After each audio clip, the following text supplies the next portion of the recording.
Hello, Internet. This is the podcast about Gotham that you deserve, but don't want, probably. What's up, everyone, and welcome to another episode of Let's Talk Gotham with the Cool Story Show. I'm your host for this episode, Andy Spiteri, joined by my bat companion, Aaron Corbett. Hey everyone, what's going on? We're flying solo tonight, just me and him. No Diamond Dave. He's off fighting crime somewhere. It's weird him not around. He always is. Yeah, he's kind of like Robin. You know, he's always there. You wish he wouldn't be sometimes, but You kind of need him a little bit for stuff, but he's like the water boy kind of thing. Yeah. Hey, that's a great analogy. So let's talk Gotham. This episode was called Balloonman, and let's get this out of the way right now.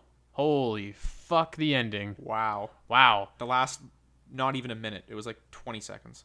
Yeah. So for those of you who haven't watched it, and hopefully that's not anyone listening to this podcast, because spoiler alert. Yeah, stop listening, go watch it, and then come back and listen right away. We see a dejected Jim Gordon sitting in his apartment talking about how corrupt the city is when someone knocks on his door.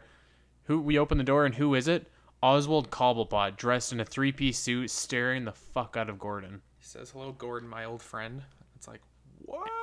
And then it ends, and that was it. Fuck. And then Gotham, poof, on the screen, and we're left waiting. That actually reminds me of the hooks that Lost used to give you at their ending of episode. It made you need to know what happened next. Yeah, really well done. I liked his little speech leading up to that, too, about how the city's sick, and no matter who you talk to, everyone's corrupt and wicked. It was really good. I think it's definitely a really good indication of things to come.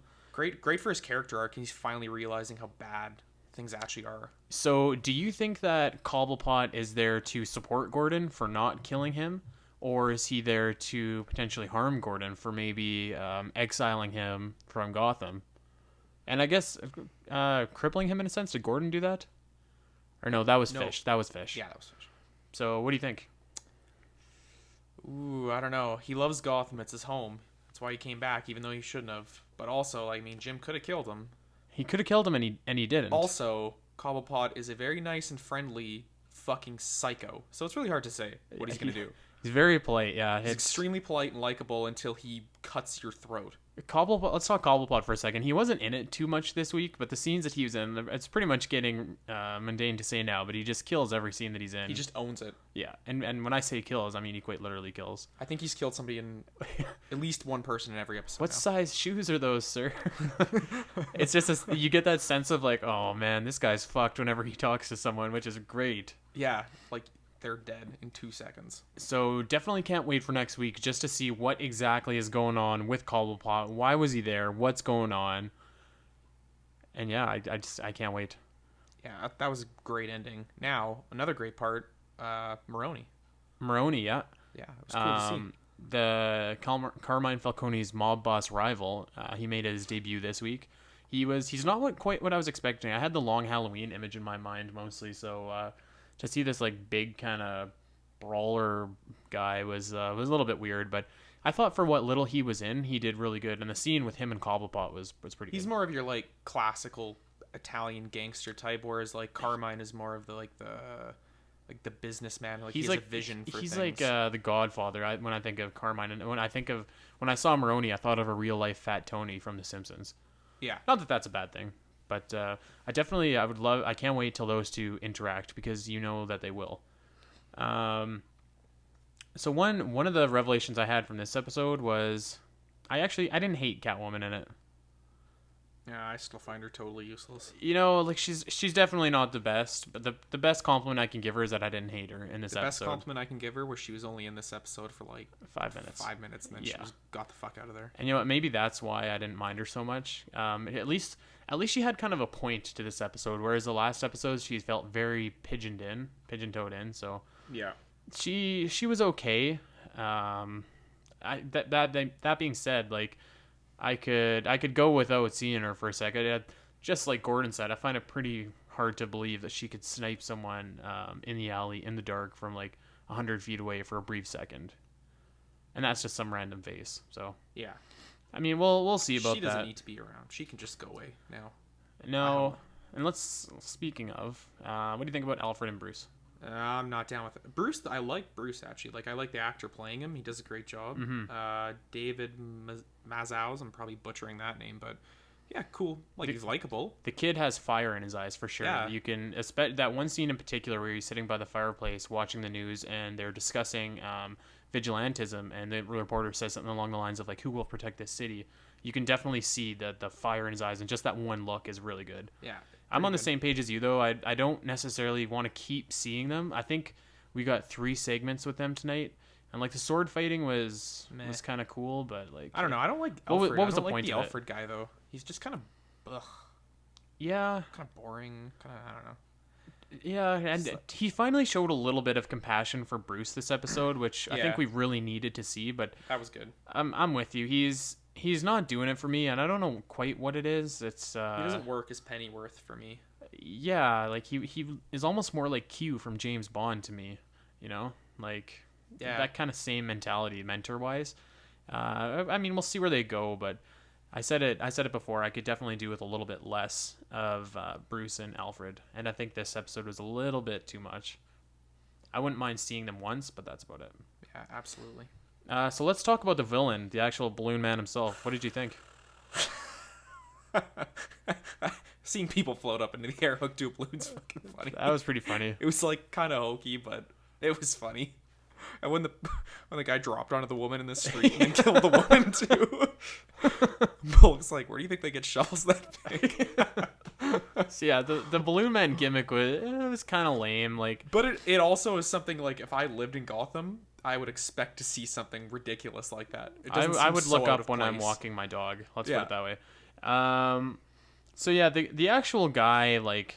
The guy that ended up being the Balloonman, like the social service worker or whatever, like he had some pretty good motivations for it. Like I understood why he was doing what he was doing, but he was I mean, he's a one and done villain, so we won't see him again. I think the sole purpose of the Balloonman was to kind of nudge the notion that people in Gotham are starting to rebel against the system and vigilantes because the system is so corrupt and no one's doing anything. Mm-hmm. That was a cool little speech that Gordon gave, like you said earlier, about how the end speech by him was great. When the Balloonman said that it really didn't matter who he got next because everyone was guilty. Everyone's corrupt, so it doesn't matter who he gets. Yeah. So I don't mind the one and done villains for the series right now. They're kind of filler. Really. They are. I feel like we're biding our time until we get to a little bit more Fish, a little bit more Maroni, Falcone. So I want to see that mob war definitely pan out. Because I think now we've got Penguin in the Maroni camp. We've got Fish in the Falcone camp. For now. It's what it kind of looks like it might be shaping up to be, which that would be pretty epic. Like, what did you think of Fish this episode? Same as the other episodes. Good. Yeah. Not bad. Not bad. Interesting. Like she good on screen. What's her Jada Pinkett Smith? Yeah. Does a good job. I find some of her lines are like trying to be too mafia, like, but too suave and not quite pulling it off. A little bit, yeah. But not bad. Let's talk about Ben McKenzie and Donald Luge. Is that right? Logue or Lounge. Logue, something like that. Yeah. Sorry, Donald. Sorry, Don. I'll start with Ben. I liked him a lot in this episode. Now I've been harping on him for being boring for 2 episodes now, and he was pretty good in this one. Yeah, I thought that he was actually pretty funny a lot of times and intense. The thing that I really like about Ben McKenzie is just how intense he can get, especially when he was confronted by Alan and Montoya. I mean, about murder and Cobblepot. Yeah. I mean, he was pretty intense there. One thing I was gonna say. Like a little way into this episode, I was like, could you fucking smile or like something? Like you like don't be so serious all the time. And then he did, and he was like kind of joking around, like him and Bullock going through the streets trying to find people. That was all funny. Yeah, Ben did good. I liked him. Oh, so the Chinese hookers, whatever, didn't work. Like moving right along to my favorite character, Harvey Bullock is just such an absolute champ. He was good in this episode. He was when good. He fucking knocks that black chick out after after she beats him up, which was just the stupidest thing. That's just holy fuck, just a gutless move, but it was so funny.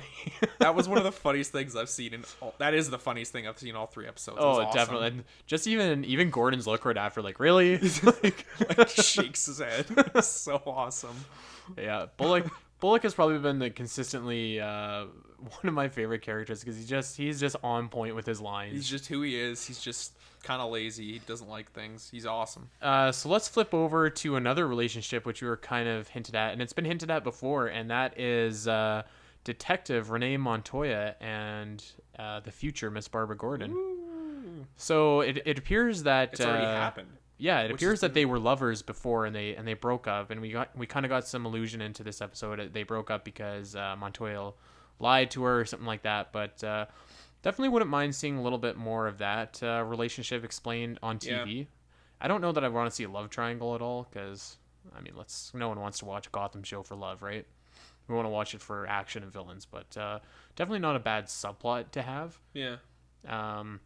I'm interested to see where it goes. It's definitely a really fresh take on Barbara Gordon, because they've always been married, I think, in every iteration of Batman I've ever read right away. Yeah, that's like from the beginning. And actually, I want to talk a little bit about Montoya and Alan as well, because before when they were introduced, it seemed kind of like they were dirty cops on the take. That in the first episode. Yeah. That is how it seemed, and now they seem like they're like straight edge good guys. So I'm wondering eventually if maybe Gordon gains their trust and their loyalty, and the three of them kind of form a union as they do in the Gotham Central comics. And then they'll probably hook up with we just heard about this recently on Twitter. One of our favorite characters is joining the cast. That is my last point that I have for this episode. You heard it. Harvey Dent. He's coming to fucking Gotham. He's coming to Gotham. He's going to be a guest this season and a regular next season. Just like to say, I called this in the first episode, so... You did. You called it. Really excited to see what they do with Harvey Dent. I was reading a synopsis on IGN, and they were saying that he's basically going to be just like a total upstanding citizen, that he's going to be the White Knight, basically, that we saw in The Dark Knight. So really excited to see that. Him and Jim will start laying the groundwork for cleaning up the city, I hope. Yeah, absolutely. What I definitely do not want to see, though, is Harvey Dent turned into Two-Face. Do not do that in this series. Save it. Because, I said, I think the fact that you know that eventually he'll be Two-Face just makes it that much more tragic, the awesome relationship that they have. Yeah, plus it wouldn't make sense if he was Two-Face before there was a Batman, really. No, not at all. Kind of throw everything completely out of whack. Yeah, it goes back to the whole Joker thing. Don't bring Joker on. No, they leave the villains for Batman. We want to see pre that. Yeah. Although pre-Penguin is killing it, though. That's true. Wouldn't mind seeing some more of that. So yeah, any more final thoughts on this episode of Gotham? They mentioned a name, Talia. They didn't say anything else, but they did mention the name. Did they really? I didn't catch it. Yeah, Fish mentioned her, that she was going out with the Roman, and then going out with Carmine. Yeah, and that she sent like a thug to beat her up, but they mentioned the name Talia a few times. I thought it was Natalia. Or she said, "What is it? Is it Talia or Natalia?" Oh, yeah. So I didn't know if that was just like a little Easter egg that they just kind of peppered in, but I thought that was cool. That'd be cool. I wonder eventually if you see Ra's al Ghul in Gotham, because remember, I think it was in Batman Begins, he said that he infiltrated Gotham while Bruce was away or anything like that, and I think that'd be kind of cool to see. I wonder if Bruce will leave Gotham in this season, or because he's got to leave at some point, because he does leave to go kind of travel and do things eventually. Yeah, it depends on how much the second season, I think, jumps ahead in time from this first season. So we'll see about that, because I think Bruce leaves when he's like late teens, early 20s, something like that. Yeah, maybe he'll be gone for like next season or something. But extremely excited to see what's going to happen next week. That ending was just... Oh, killer. Whoa. Yeah, like, wow. Yeah. Can't fucking wait to see what happens. How creepy did Penguin look, too? In his perfect penguin suit. Oh, yeah. All he needed was an umbrella. Literally. Yeah. He looked great. It was intense. You do not need the Joker when you have this guy. No, not at all. You don't need really any villain. This guy kills it. Yeah. All right, so that has been another episode of Let's Talk Gotham for this week. You can find us at Twitter, at The Cool Story Show, and you can find me on Twitter, at Spiteri316. Floating from balloons at ACorbett48. All right, and we will see you next week on the mean streets of Gotham City. Until then, same bat time, same bat channel. Bye, everyone.